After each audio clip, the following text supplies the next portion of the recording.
प्रभु जगन्नाथ की अलौकिक दुनिया से वेद, पुराण और शास्त्रों के प्रकांड पंडित श्री काशीनाथ मिश्र जी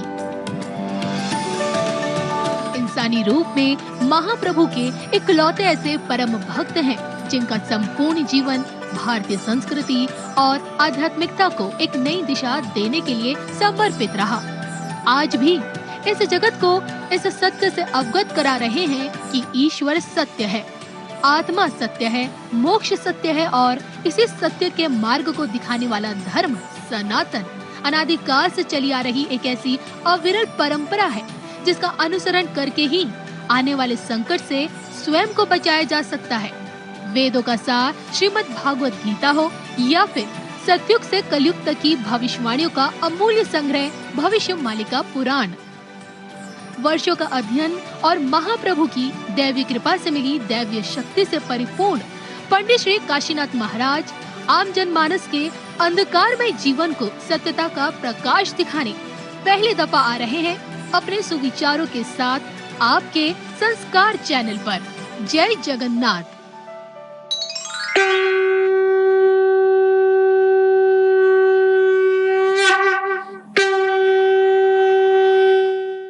अति पावन पवित्र धारा है। धरती पर बार भूकंप आ रहा है,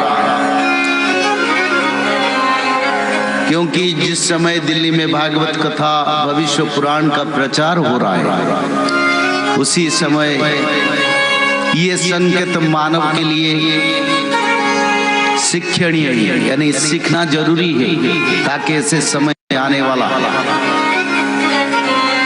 समय से कोई परिवर्तन नहीं हो। कलियुग का अंत हो चुका है, धर्म संस्थापना कार्य चल रहा है। 2025 से धर्म संस्थापना कार्य जोर से बढ़ेगा। तो समय को समझकर मानव को परिवर्तन होना जरूरी है। रोज घर में त्रिकाल संध्या करेगा। आने वाले आपद से रक्षा के लिए रोज घर में त्रिकाल संध्या करें। शुभ संध्या ब्राह्मण मुहूर्त पर जो प्रातः संध्या होता है, मध्याह्न संध्या और सायं संध्या, तीनों संध्या। त्रिकाल संध्या में 16 नाम 10 अवतार, दुर्गा माधव स्तुति, माधव नाम 108 बार। ब्राह्मण मुहूर्त से रात 12 के बीच में कभी एक अध्याय का भागवत जी का पठन, ताकि मनुष्य जीवन जो मिला है उस जीवन का सार्थक के साथ साथ आने वाले युग से हम जाने के लिए लायक बनेंगे। शास्त्रों इसीलिए लिखा जाता है ताकि मानव लोग उसको पढ़ के शास्त्र की तत्व के हिसाब अपना सामाजिक और मानव जीवन को धारण करें, ताकि आने वाले आपद समय से मानव लोग पहले से सूचित हो जाए। इसी कारण शास्त्रों को लिखा गया। शास्त्र का उद्देश्य मनुष्य समाज का कल्याण। जितने शास्त्र का रचना हुआ सभी शास्त्र भगवान आदि ब्रह्म सनातन महाविष्णु ने की। परवर्ती पर्याय में युग अनुसार ऋषि मुनियों ने उसको उद्धार किया। सारे शास्त्रों का रचना भगवान ही की। सारे इतिहास, सारे शास्त्रों, सारे ऋषि मुनि, देवता, 14 मन्यु, सप्त ऋषि, मानव, सब भगवान की सृष्टि है। तो इसी कारण शास्त्र ही हमारा के लिए सबसे बड़ा उपादेय है। सनातन धर्म की आखिर पुराण, आखिर तत्व, आखिर शास्त्र जगन्नाथ संस्कृति में नित्य पंचसखाओं द्वारा रचना किया गया। इसी कारण रचना किया गया ताकि मानव लोग को पहले से सभी जानकारी मिल जाए, मानव लोग परिवर्तन होंगे और परिवर्तन हो गए फिर सत्य युग का मानव बनने लगे। तो इसीलिए निरंतर नाम भजन कीर्तन सत्संग शास्त्र अध्ययन पठन नित्य जीवन को धारण करो, यही सबसे बड़ा तत्व होगा मानव का कल्याण का। श्रीमद् भागवत महापुराण लोग तो बोलते हैं, शास्त्र में भी देखते हैं, भगवान वेद व्यास ने द्वापर युग के अंत में श्रीमद् भागवत महापुराण को रचना किया। पर श्रीमद् भागवत महापुराण कब रचना हुआ था? उससे कई अनंत कोटि युग से पहले श्रीमद् भागवत का रचना हुआ था। श्री भगवान भगवतानां मुखस्खलितं अक्षरं त्र्यक्षरं महाबीजं अनंतं तं नियोजयते सहस्रफणि अनंत आदि विष्णु सनातन महाविष्णु। पहले उसको अपना श्रीमुख से रचना किए थे। चतुर्विंशति ब्रह्मांडं चतुर्श्लोके च नारायण। सिर्फ 4 श्लोक में स्वयं आदि विष्णु सनातन नारायण ब्रह्मदेव को श्रीमद् भागवत बताया था। क्योंकि मर्त्य का धरावतरण कलियुग में वेद व्यास रचना करने के बाद भगवान कृष्ण के देहांत के बाद अवतरण हुआ भागवत जी का। पर स्वर्ग यक्ष गंधर्व ब्रह्मलोक कैलाश सभी जाते रुद्र लोक जिसको कहते हैं, तो भागवत पढ़ा जाता था पहले से। नारद दशम श्लोक के व्यास नारद महामुनि 10 श्लोक में श्रीमद् भागवत ब्रह्मदेव से सुने थे। भगवान वेद व्यास को उन्होंने श्रीमद् भागवत रचना के लिए प्रेरणा दी थी। तो शास्त्र पहले से रचना है। जो भविष्य पुराण, जो नित्य पंचशखाओं द्वारा रचना, वो भी पहले से रचना है।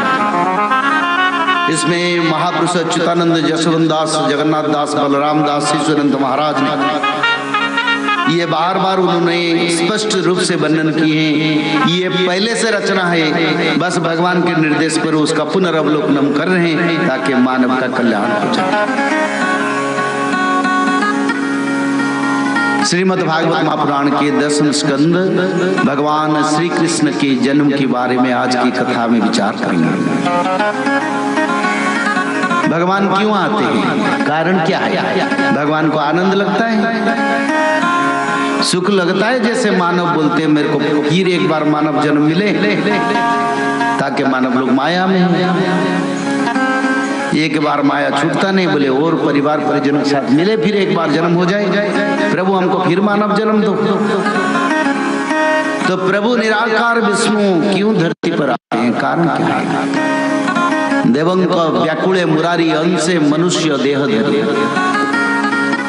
देवता लोग जब व्याकुल होते हैं, दुखी होते हैं, असुरों का प्रभाव देवताओं के ऊपर ज्यादा हो जाता है, तो अंशे मनुष्य देह धरे। उसी समय प्रभु मानव अवतार में आते हैं। जब जब हुई धर्म की हानि, बाढ़ई असुर असुर अभिमानी, तब तब प्रभु धरी विविध शरीरा, हरई कृपा निधि सज्जन पिता। संत सज्जन गोदीज हितकारी, अखिल ब्रह्मांड के प्रभु, कोटि ब्रह्मांड के नायक प्रभु आते हैं। जब धरती पर देवता, भक्त, ब्राह्मण, गोमाता, पवित्र मानव के ऊपर अत्याचार होता है, धरती माता पर अत्याचार होता है। राम अवतार की बात है। सारी देवताओं ने जाके क्षीर समुद्र के तट पर बैठे, ब्रह्मदेव ने स्तुति किए, शंकर भगवान ने स्तुति किए, सभी देवताओं ने स्तुति किए। बोले प्रभु धरती पर पाप बढ़ रहा है, असुर बढ़ रहा है, आप जन्म हुई।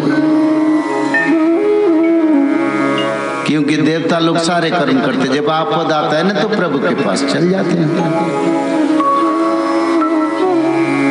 तब प्रभु ने बोले ब्रह्मदेव, आप जानते हैं मेरे को कितना कष्ट होते, आपने रावण को ऐसा वर क्यों दिया? ये स्पष्ट रूप से रामचरितमानस में रचना है। क्योंकि भगवान रामचंद्र 14 वर्ष वनवास वासी, पिता माता सब त्याग करे, भ्राता सबको त्याग करना पड़ता है।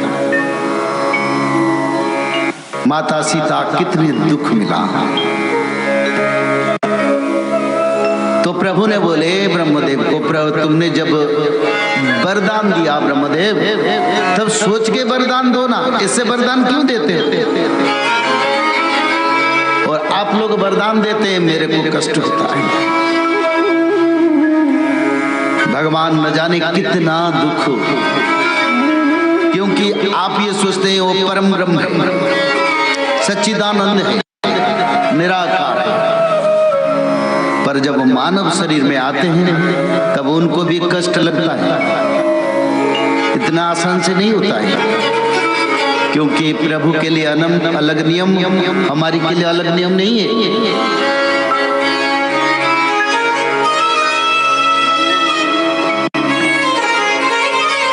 भगवान रामचंद्र वशिष्ठ की विद्यालय में जब पढ़ रहे थे, तब एक साधारण बच्चे की तरफ बैठ के पढ़ रहे थे। कोई बोलता है मैं बहुत अच्छा भोजन करता हूँ, मैं बड़े स्टेटस में रह रहा हूँ, और तुमको ये दर्जा किसने दिए? चंद्र सूर्य वायु देवता, पवन देवता है, धरती माता है, तब तो सुख कर रहे हो। तो उसको कौन चला रहे हैं, कौन सृष्टि की है? कभी सोचा?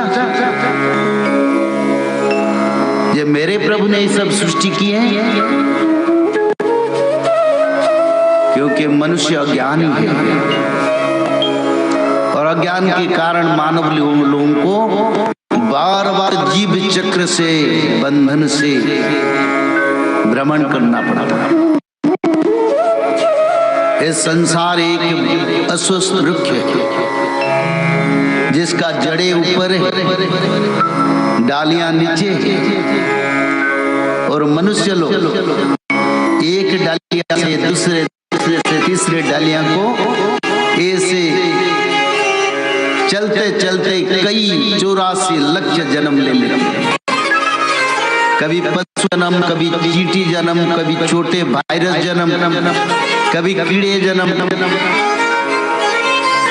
जब मन में भगवान के प्रति श्रद्धा, यानी मेरे प्रभु, और ऐसे प्रभु की कृपा से उनके घर को जो भी खाद्य आए, जो भी कपड़ा आए, जो भी आए, पहले प्रभु को चढ़ाते।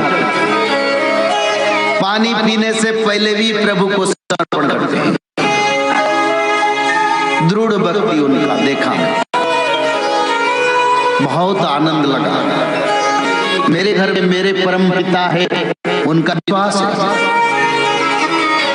और जो भी करते हैं, खाते पीते पहनते हैं, सब प्रभु को निवेदन करके करते हैं, देते हैं, समर्पण करते हैं, फिर लेते हैं। ऐसे भक्त भी है। और जो अज्ञानी है वो हंस हंस के दुनिया की सारे सुख को देखता है, फिर जाके छोटे जोनी में जम जंत्रणा में फंस जाता है। कार नहीं, ये जो अस्वस्थ वृक्ष है, इस वृक्ष में माया, मोह, दंभ, गर्व, अहंकार, पंच तत्व है, और इस वृक्ष की जो डालियां नीचे होती है, जो अच्छा कर्म करते ऊर्ध गति होती है, और ऊर्ध गति यानी एक पर एक सोपान को पार करके अंत तक ब्रह्मलोक तक, ब्रह्मलोक से गोलक वैकुंठ तक जाने के लिए सामर्थ्यता। तो इसीलिए संसार रूपी अस्वस्थ वृक्ष को काट डाला। इसका अर्थ माया, मोह, दंभ, गर्व, अहंकार को छोड़ दो। चाहे 1000 करोड़ हो, तब कभी मत ही सोचो ये पैसा मेरा है, प्रभु का कृपा से मिला है। लोगों को व्यवहार अच्छा करो, और भगवान को सभी समर्पण निवेदन करके भोजन करो, ताकि भगवान की कृपा तुम्हारी पर। और भगवान जब अवतार लेते हैं, उनको बहुत मेहनत करना पड़ता है। मानव शरीर में आते हैं, निंदा अपवाद सहते हैं। माँ यशोदा जैसे कभी कभी दंडा में भी कृष्ण को प्रहार हुआ है। सबको सहना पड़ता है। किसको? परम ब्रह्म सच्चिदानंद को। तो इसीलिए मानव तुम धर्म से विरत मत हो। अगर भगवान बंधे हुए हैं तो तुमको कौन पूछता है? तो इसीलिए अपने आप को संकुचित कर दो, छोटा बना दो, भगवान के शरण में जाओ। बोले प्रभु मेरे को भी उद्धार करो, मैं अकिंचन हूँ, मैं अनाथ हूँ, मैं निराश्रय हूँ, मेरा कोई नहीं है, आप ही मेरा पिता माता सखा सदर बंधु सब।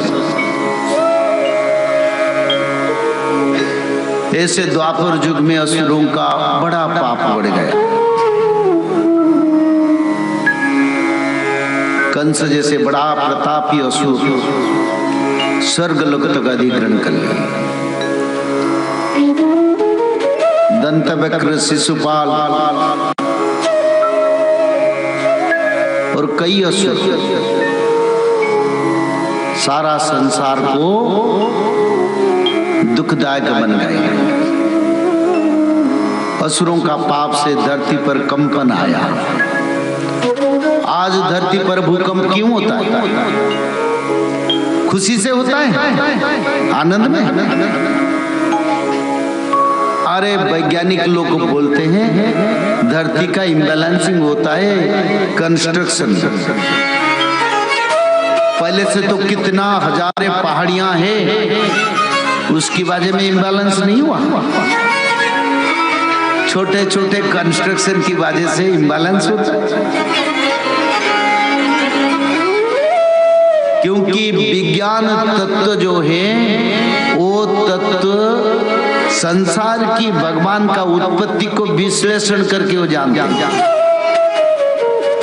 आज तक वैज्ञानिक लोगों ने कोशिश करते हैं धरती के पीछे क्या, धरती के अंतिम भाग में क्या, उसको नहीं जान पाए। क्योंकि भगवान ने निर्माण